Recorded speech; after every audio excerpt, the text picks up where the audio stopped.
When we look at Isaiah's chapters 7 and 8, this is an interaction between Isaiah and the king of Judah, Ahaz, at that particular point in history. So those two chapters are parts of a greater section which encompasses chapters 7 all the way to 12 of Isaiah, and those are referred to as the Book of Immanuel, just because Immanuel is mentioned 3 times in this particular chapters. So in the context of chapters 7 and 8, there is a conspiracy or a threat against Judah posed by the nation of Syria, as well as the northern kingdom of Israel. So Syria and Israel have felt a threat from the rising kingdom of Assyria, and they've approached Ahaz, king of Judah, to join an alliance with them in order to have enough military strength to fight off Assyria. Now Ahaz decides not to go along with them, so he's in danger of attack by Syria and Israel. And they come up with this plan. They're going to attack Judah, and they are going to, their goal is to remove Ahaz specifically, but even beyond that, they want to remove the line of David from the throne of Judah. And now, when you look back at the promises that God made to David, specifically the Davidic covenant, we know that God has promised that there would always be a descendant of David on the throne.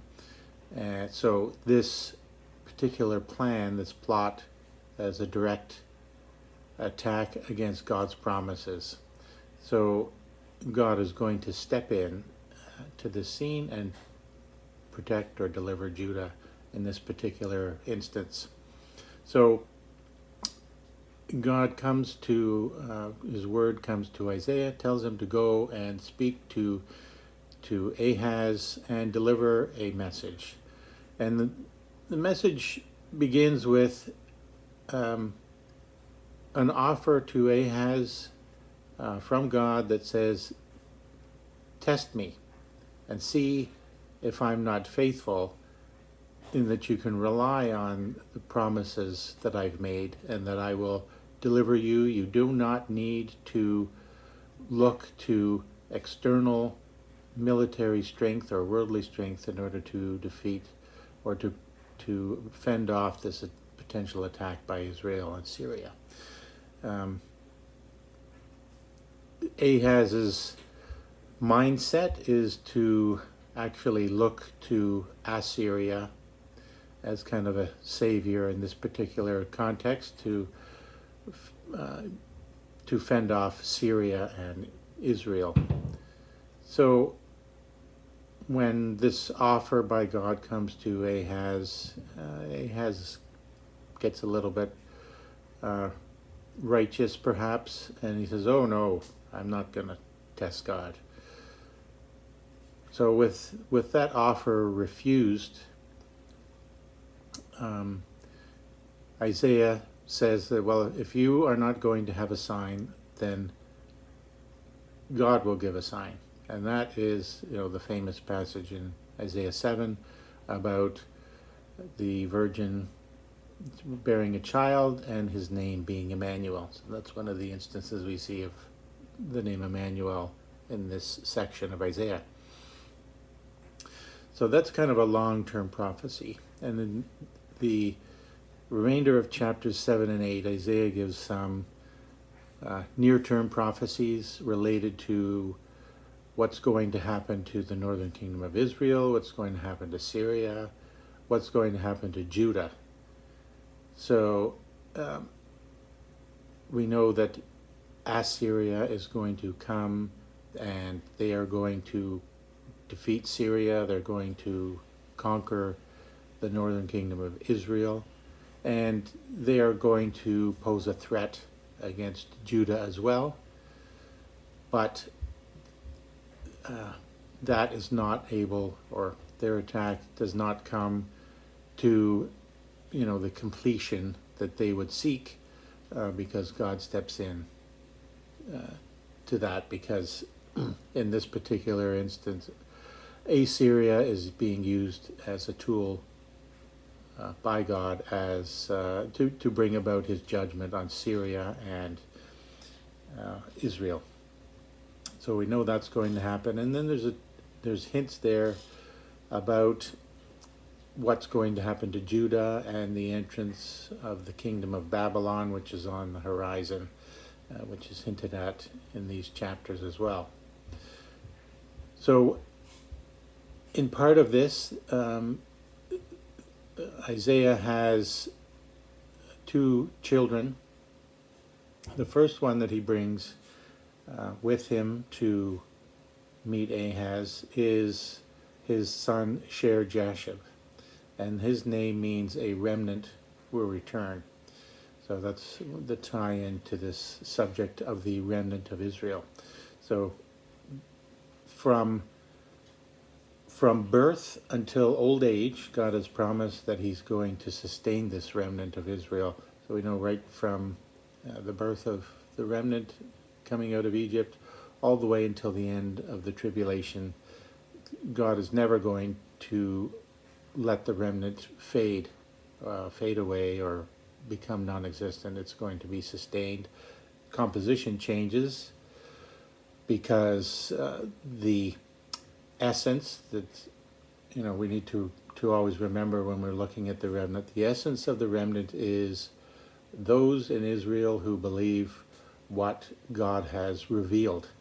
And since God reveals different things over the course of history, as those revelations change and new things are introduced, people who may have been considered part of the remnant in one age don't belong to that anymore. So, for example, with the Old Testament, I know there's some issues when we talk about the Pharisees and Sadducees, but let's say they might have been considered part of the remnant up until a certain point, and that point would be the revelation of Christ.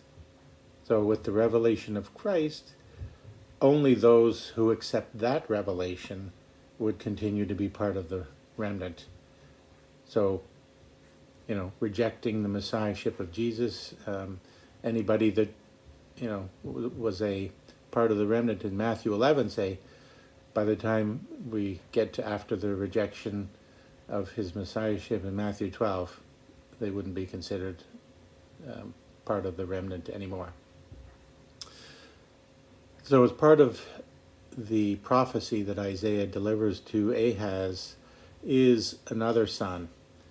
And his son, the second son, is called Mahar-Shalal-Hashbaz, which means the spoil speeds and the prey hastens.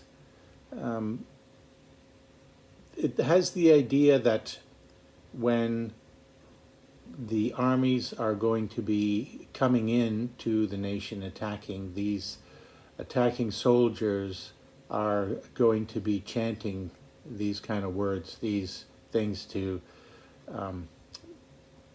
encourage their comrades, as it were, and relishing this idea that they're going to plunder this nation and seize prey and just be able to ravage the thing. So as the nation is being attacked and these soldiers are coming in, which is going to happen at some point in the future within the lifespan of some of the people hearing this prophecy that Isaiah is delivering, they're going to hear those words and they're going to remember Mahar-Shalal-Hashbaz. They're going to remember this prophecy of Isaiah. Part of that also, because they remember this part of Isaiah's prophecy, they're also going to likely remember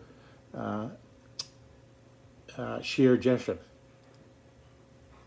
So when they hear this attacking nation coming in and going to conquer them and tending to lose hope, they would remember that God is promising, regardless of what happens, a remnant is going to survive out of this. So the sons' names, and then the other thing to always remember is this remnant is always a part of the nation of Israel. There's Israel, the nation as a whole, which composes of everyone who is a descendant of Abraham, Isaac, and Jacob, and then the remnant is a portion of that particular ethnic group that, as I mentioned before, believes in the things that God has revealed. So that remnant, regardless of what happens, God is going to sustain that remnant and bring it back out of whatever judgment occurs. So, and we kind of see that with, because these prophecies in Isaiah foreshadow the Babylonian captivity, we know that nation, they go off into Babylon for 70 years, and a portion of the nation comes back to the land to rebuild Jerusalem and rebuild the temple. So that is Isaiah 7 and 8.